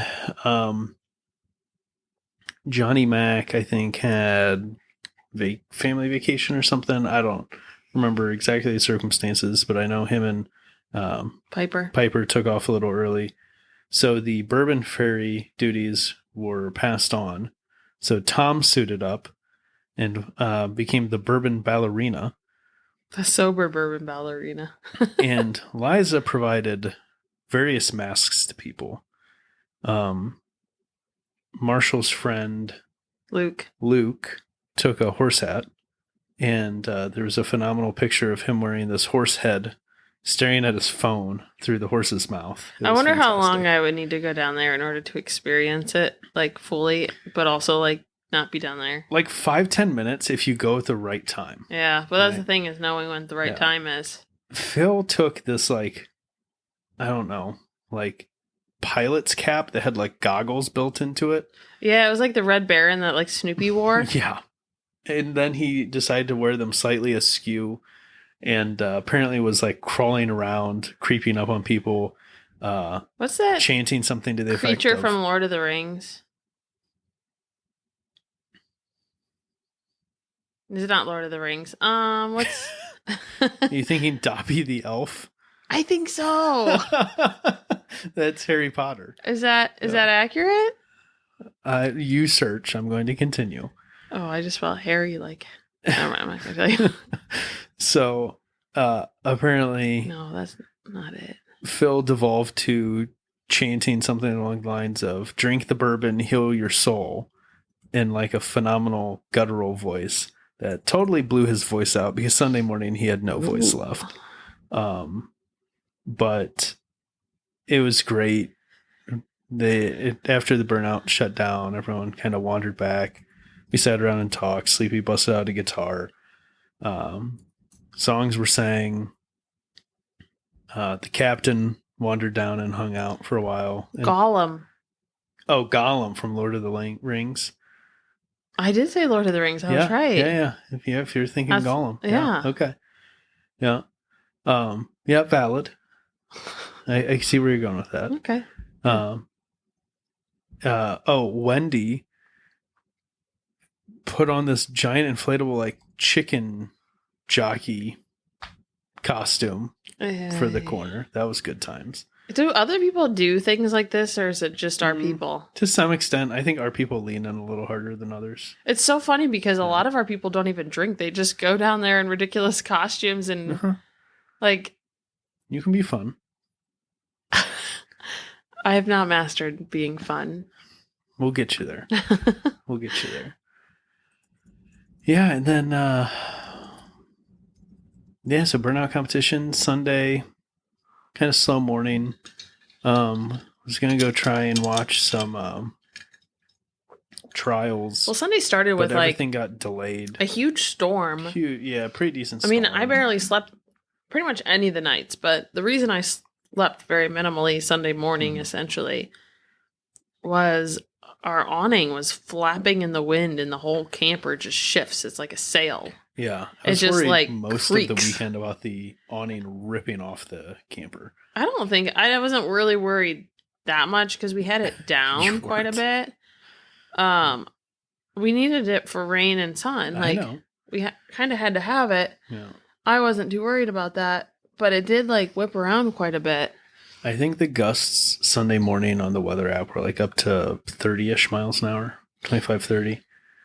So yeah, we just feel it. And I woke up and I checked the radar, and we were 10 minutes out from like a red blip on the radar. And I was like, we got to go. Yeah. So it went from like dead sleep to we have to drop the awning ASAP. now. Yeah. So got the awning dropped, and then it rained and was storming, and all the practice got delayed for motocross and everything. Ironically, the temperatures dropped when it was raining. It was very comfortable, and then it would get like steamy and gross, and we just felt like a shrimp in a hot pan, and it was just disgusting. Like, just normally when you stand on grass, it's cooler than being on asphalt, but the grass would like hold in all the humidity and just like steam you to death. Yeah. Yeah. I don't remember what all we did on Sunday. Usually you just pack up Not and a chill. ton. Yeah. We popped around a little bit, but yeah, packed up slowly. We left by and 2 or 2:30. Yeah, got out a little earlier. It was just been a lot of hot, humid days. Yeah, I would have. It was the first time in my life that I just legitimately felt dehydrated. I don't think I realized how bad it was until we were on the way home. Yeah. And I think I told you, I forget who had mentioned it. Someone, I think it was Marshall, said he got fries and put extra salt on them and didn't realize how like just out of electrolytes he was until he had those fries. And he said he felt like it was like a cartoon of like a wilted plant like sucking up water and like reinvigorating itself. I've yet to feel that good since we got back. Well, about halfway back, you had opened one of the packages of pickle chips or whatever, and I was like, bought some pickles at the gas station because they were cold and crunchy. Yeah.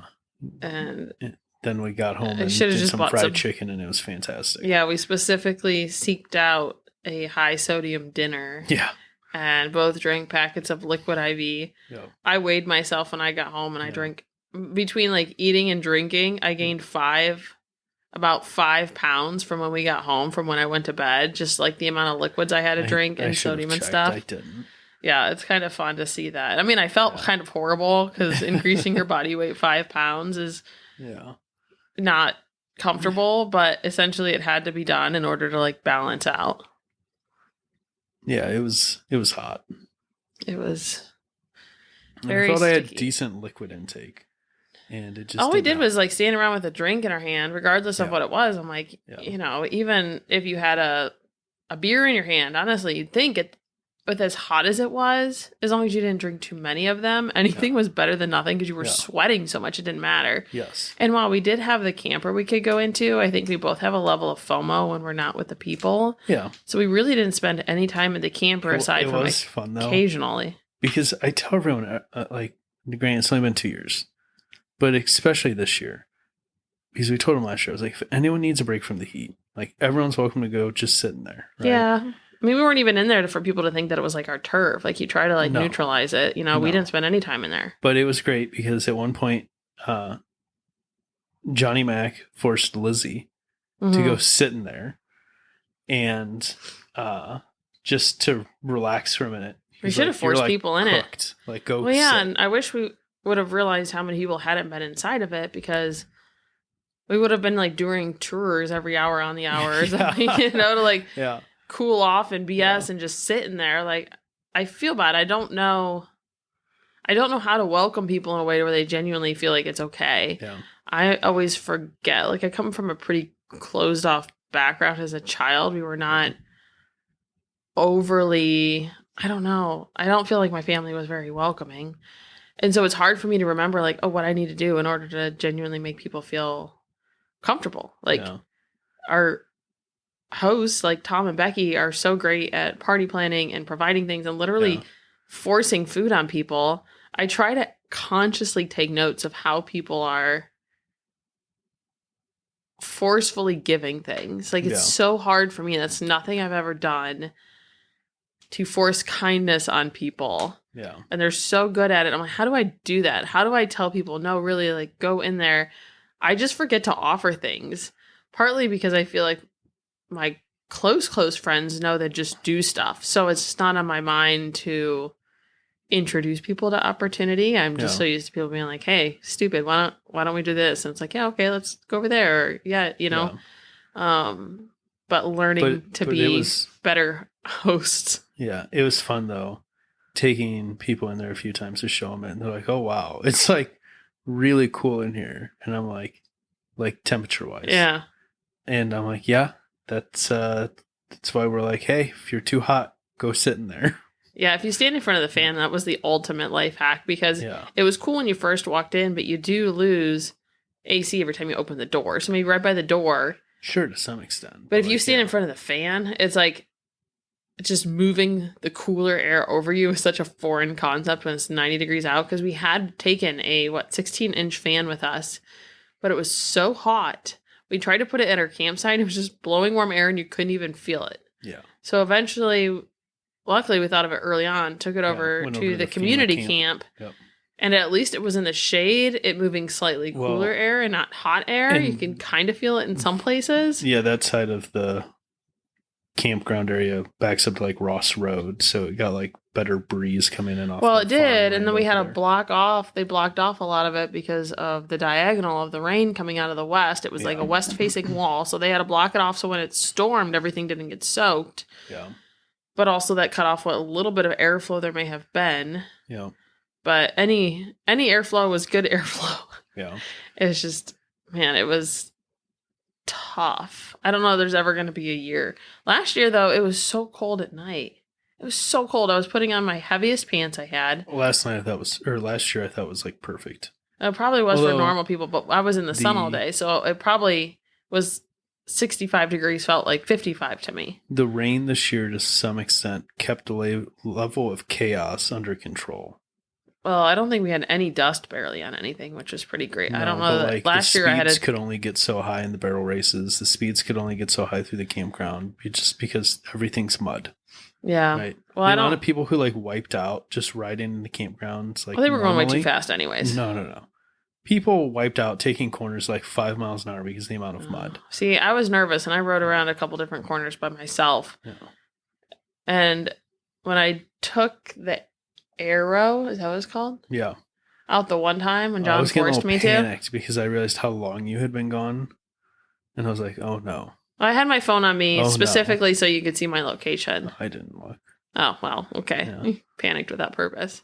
But I didn't know what to do. So what I do is I would like ride around and only take paths I was comfortable with. So like they had to be gravel. So I wasn't going to go around the campsite because I knew a lot of those pathways weren't gravel. So I went like the long way around the motocross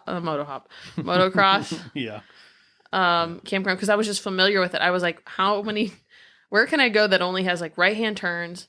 I'm not going to have to cross traffic, anything like that. So that's what I did. I went around there because I'd done that a few other times with the mini bike, and I came up and around, and then I had to be like, okay, well, how do I get to our campsite with as many crazy turns as possible? But towards the woods, there wasn't any gravel on any of those side roads. And then I had to go through the Kentucky corner in order to get back, which a lot of people were like sliding in. Like 2 or 3 people from our group laid a bike down in that corner that night. Right. And I was like so scared because I'm like, this is buddy. I'm actually really good at going like 3 miles an hour. Like I might not be good at going fast, but I bet you I could outskill a lot of the riders at going slow. Yeah.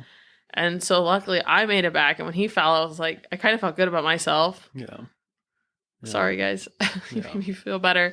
Yeah. Like if I can control the bike, that's got to say something. But again, they're more confident. So they were picking up speed or whatever. Yeah. I do a little tiny bit regret not going down in that corner to watch people to fall. Yeah. Because I think that would have been really interesting, but it was too hot and I just couldn't move. I was just like existing was exhausting. Yeah. And I was not burning barely any calories. I think I got like 4,000 steps one day. I was not moving because just existing. Well, you didn't have a watch on. Yeah, but your phone still tracks steps. Oh. Because it was too hot to move. And when you did move, you weren't walking. Yeah. At least a couple times, though, when I had my watch on, my heart rate was going up enough when I was on a bike that it thought I was on a bicycle. Yeah. And it's like it appears as though you're on an outdoor cycle ride. Would you like to like capture this activity or whatever? Yes. Yeah. You better believe it. If you think I'm doing something, I'm taking the credit for it. Not like it mattered. I mean, you're sweating like thousands of calories every hour. Yeah. We did, I forgot, I think it was Saturday, we did the infield and the bike show was going on. Awesome bikes over in the bike show. Got pictures. I'll put together a blog post. What day did you think that was? Saturday. Yeah, it was pretty late. We usually would have gone every day, cruised around there, but it was just too hot. Yeah, but got photos. I'm going to put together a blog post, put up some of the video from the hair scramble. You did, or you're going to? I'm going to. I haven't yet. Yeah. So you have here, what did we buy? Well, normally I didn't buy any bikes. Buy anything crazy. Other than the Rattler. No, I got 3 shirts. I got a mini trail. What do you call those? Emblems? Oh, yeah, a tank badge? Yeah, we're going to put those in the camper somewhere, Okay. assuming that we're making up our differences with the camper and keeping it. We started decorating the inside. Yep. And you can have, I wanted to put one of those in there. Otherwise, other than the shirts, I bought the one Triumph jersey. bought a couple stickers. I think that was it. Yeah.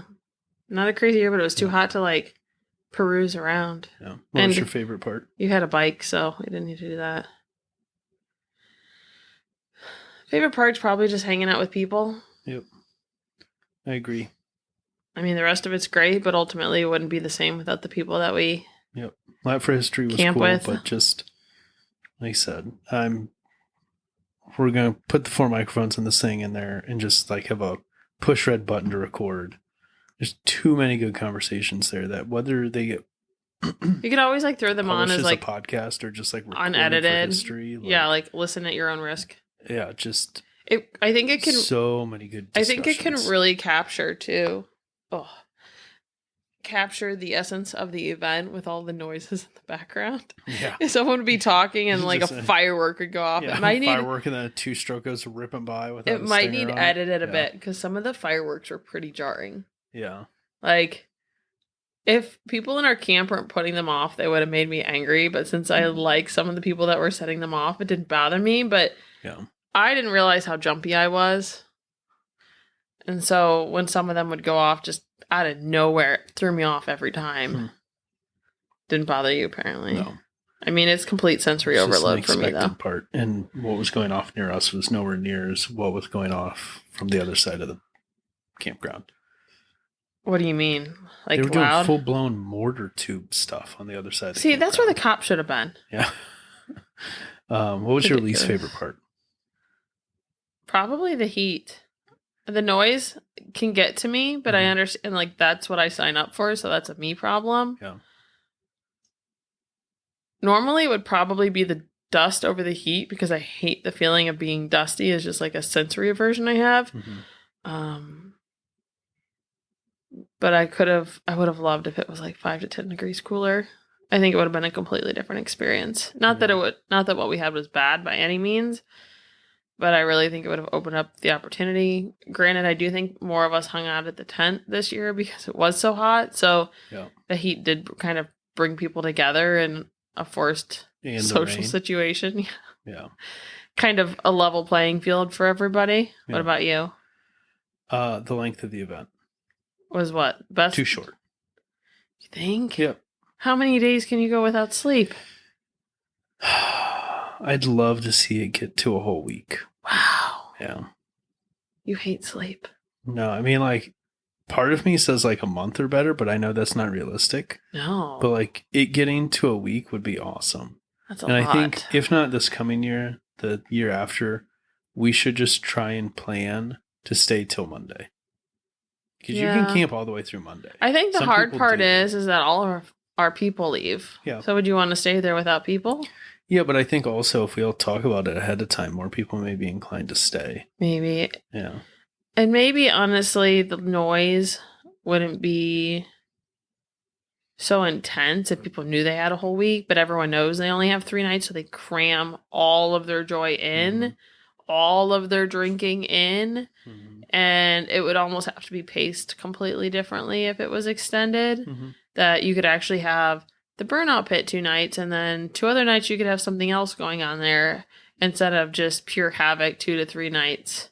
Yeah. Because people know they have to squeeze it in. Like, it really would change the dynamics of the event. But I think if you were going to do that, maybe push it back a month or 2 where it's a little bit cooler. Yeah. I mean, August isn't And- necessarily cooler, but maybe early September, like Labor Day weekend. I'd say, well, the problem is you start getting into weird weather that late. Well, you get weird weather this early too. I mean, we had weird weather. Yeah, I think it's worse once you get I don't think so. later. But the other thing I'll say is not to be the like Karen to complain about it, but like Kentucky Corner is a level of controlled chaos. The ramps that have started the past couple years next to it, that I don't know if Kentucky Corner even know who's doing that. I don't know how they. It's not affiliated. I was gonna say I don't know how they control or. I mean, it's gotten sketch, and everyone's just waiting for like a bike to hit people, and people just put it there because they know people are gathered there. Yeah, but the ramp's pretty tall. People are hitting this thing. People are getting real close, so it's like they're like riding a bike down a hallway, hitting a ramp, and then trying to land within a hallway. All while drunk. Well, maybe not. There's plenty of people that do all that sober. It doesn't make it any safer. Oh. Sure. But I'd love to see the ramp become more tame and or have a little more level of control so people weren't standing in the landing zone. Well, I would just hope for the sake of Kentucky Corner that if the ramp gets out of control, they don't lose what they have because of the unaffiliates getting too rowdy and causing a big insurance issue or I mean, I think it's well known that it's unaffiliated, but that's still like going to control it from the officiant's perspective or the sheriff's perspective. They're not care. They're gonna be like, this is all rowdy. Get rid of it. Like, you guys can't do that anymore. Like, that would change a lot of the experience. Okay, but so you remove Kentucky Corner, that doesn't change the ramp. The ramp's already not part of it. No, what if they say official. You can't? Okay, that's fine. Right? They don't care about the logistics. Yeah, but what I'm saying, they're just saying that that's a rowdy corner and they're going to shut it down. Do you remember when they shut down barrel races? I mean, I never really went out and experienced it. So they shut down the barrel races, so they started doing drag racing. Right? So the security would show up, and then they moved the drag racing to a different section of the campground. So then the security showed up, and they moved it to a different section of the other campground. Right? Okay. And they played cat and mouse all night. I think that was last year or the year before. Right? So yeah, but that needs what, 2 barrels? Like, you're not moving like hundreds of people. It was a decent amount of people, and there were no barrels. They just were doing drag races. But I don't think in any way, shape, or form would removing Kentucky Corner shut down the ramp, because the ramp's already not authorized. Right? So I don't know.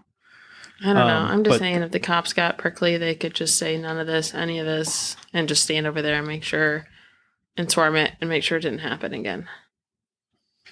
Yeah. Okay. Anything else you want to say about Vintage Days? No. Okay. We do have some shirts left. Can't wait till next year. We took some shirts. We have 4 to 5 extra large shirts left. Yep. If someone wants an entire week's worth of wardrobe, we will make you an excellent deal to buy the remaining shirts. Yep. They're all extra large. Yep. Podcast at motohop.co. You said you could literally have an entire week's worth of Vintage Days clothing. Yeah, they're black. They're a vintage black. Any of the other colors. The other colors are all still available. Everything's available online. We just did a small run to take with us, and those were the sizes we ended up with. Just all extra large. Bunch of recalls. We'll move through these pretty quick. 2025 Can-Am Canyon, which is a newer model. Lower idler support will fail and may cause a drive belt failure. Not ideal. Obviously, you'll lose propulsion. 2024 Honda NC 750X. The front tire's inner ply cord may loosen or unravel. Not ideal, obviously. Usually recalls aren't ideal. Yeah, but front tire issues, not fun. This one was a bit of an oddball. 509, that's a typo in my notes. 509, who makes helmets. This is both a joint U.S. and Canadian recall for 509 and the Polaris branded 509 for Polaris helmets. Bunch of different models. Link will be in the show notes. There's an issue with the chin strap. Only one confirmed report of a helmet separating from an individual during a wreck so far, but not good stuff. If you've got a 509 helmet, definitely check it out. And then a bunch of Zero motorcycles. 2024 Zero DS, DSRs, DSRPs, and DSRX. I have an issue with the front brake hose. They were assembled like a twisted 180 degrees, and it was causing a bracket to rub on them, and you would lose front brake pressure. There was a Zero in our camp, wasn't there? Yes. I didn't really see it move around that much. I just know someone had one. I guess I probably wouldn't hear it move around that much. I forget who had the Zero, but yes, there was a Zero there for a while. We're going to speed run the news. Yeah. Can make it over there? Yeah, maybe. Sorry, trying to take a drink of water over here. If you remember a while back, we said Cove's founder and CEO had stepped away from Cove. He has since started a new motorcycle company, or his partner. He's part of a new motorcycle company. It's not just him, but motorcycle company goes by ZXJC and or ZX Moto. They already have a 500cc kind of middleweight sport bike. Man, You didn't even have tahine floaters in your drink and you're hacking. Womp womp. Hopefully that fixes it. Or you've just been talking too much. Sometimes you get raspy. Man, that's bad. They're working on a 370-pound sport bike. It's got 150 horsepower triple in it. It's pretty wild. Model designation is going to be the 820RR. Good. Yep, step in at any point. Moto Marini. I'm just going to read the things. I didn't have time to read all the articles or anything. We kind of sped into this. Moto Marini's tossing their hat into the 450 adventure bike ring. They've got a model they've announced, the Alter Hike. Kind of an interesting name. ALLTRHIKE. Weird spelling. Yep.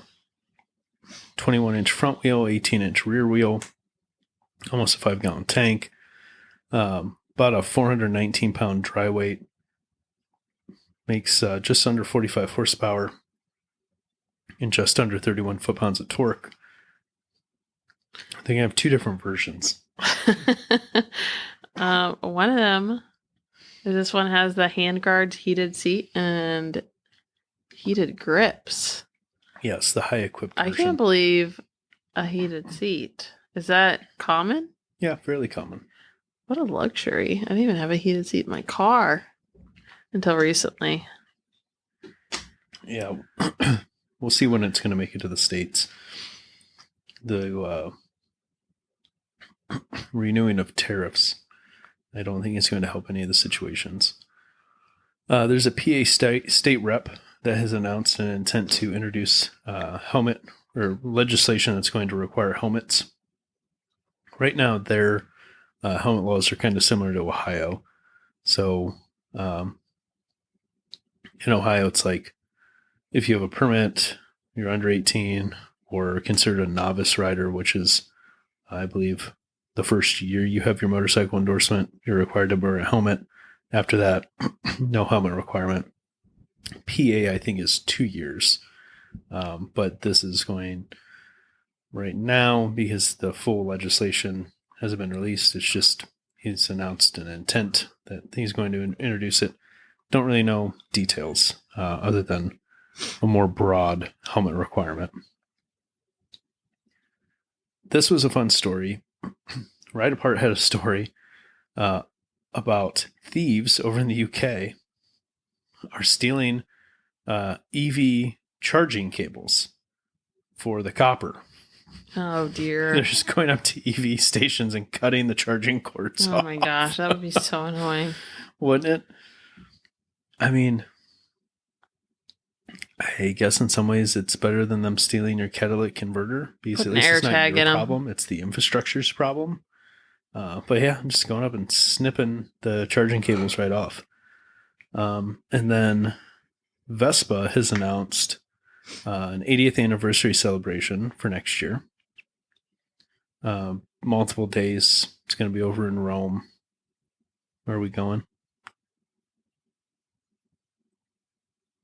Maybe. Maybe. And then for weird news to round it out, Suzuki did a run of curry. Oh, I looked at the date of that Vespa thing, and it might overlap with Bandcamp. It's in June. Well, sorry, Vespa. We're going to have to go to Bandcamp. It was close. It was late June. I don't know the exact date, so. That would be kind of funny if it lines up, though.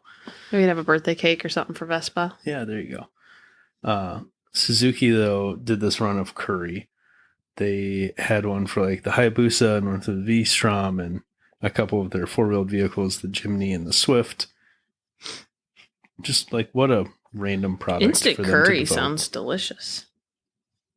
Yeah, maybe we'll try and get a hold of a Busa or a V-Strom curry and try it. Yeah, I think that's it. I had down here in other stuffs, Nokomoto's wrong. Oh, no. I don't remember what they were wrong about, but I'm sure they were wrong about something when I wrote these notes. It's been a minute. Sorry, fellas. There's, we had talked, I think at least us will try and get everyone else on board too. Try and do more crossover stuff. Because we've all got different viewpoints, and we know we've kind of commingled, cross-pollinated. That's what I'm looking for. Cross-pollinated our listenership a bit, and we all like each other. So, I don't know if we're gonna. I know Pete had thrown out an idea. It'd be cool, like once a quarter, if like one of us from each podcast kind of gets on and you could probably do shows. An easy webinar type situation too. Just get on a meeting link. Yeah. Do like a Zoom. Yeah, there's no reason that you couldn't do that without any fancy equipment. The microphones on that should be somewhat sufficient. Like whatever. The like software isn't the issue. It's just the logistics of getting everyone on board, us all lining up time, and like once a quarter, us potentially doing that and like rotating through each show. So like the first time it might be like, I don't know, let's say me, Phil, and Liza like on Nokomoto. And then a quarter later, it could be like you, Emma, and Swiggy on Cleveland Moto. Yeah. Right.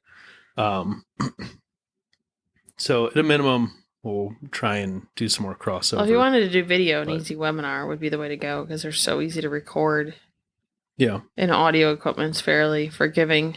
Just make sure if anyone has children that they have like headsets on or something if their kids are screaming. But otherwise, I mean, I do meetings all day long. Should be pretty easy. Yep. Yeah, like I said, I don't think the technology is the issue. It's just the everything else. So we'll see. But, I believe in you. But if you're listening to this, and again, always in the show notes, but if you are looking for other motorcycle podcasts, Nokomoto, Cleveland Moto, Motorcycles Misfits, they're all fantastic. We love all those people. Also started listening to, what was it called? The Lowdown Show, I think, from ADV Rider. It's been pretty good so far. We met the people from blah, blah, blah. Yeah, blah, blah, blah, motorcycles. Also going to try and get Rob from Louisville. Leuven. What? Yeah, Leuven. So Louisville Vintage Motorworks. Oh, when you said Leuven, I thought that was you. Louisville Vintage Motorworks. Got some contacts with them. Yeah. Check them out. Yeah, finally get around to maybe utilizing all the stuff I bought and set up for call-in. I didn't know you had stuff. Yep. Oh, goodness. No, we're all ready to go. Just got to get people to... Well, if you wanted to do YouTube, I still feel like a video call might be better. Yeah. But we've got time. Yep. Okay. Anything else you want to share? I don't think so. Okay. Buy stickers and shirts. And if you have any suggestions on other cool stuff, let us know. And if we make your ideas into a reality, I'll send you one or some. Yeah. Okay. I think that's it. Mm-hmm. Dedicate this episode to Bailey. Oh. Yeah. Rest in peace, pup. All right. Onward. See you on the next one. Bye.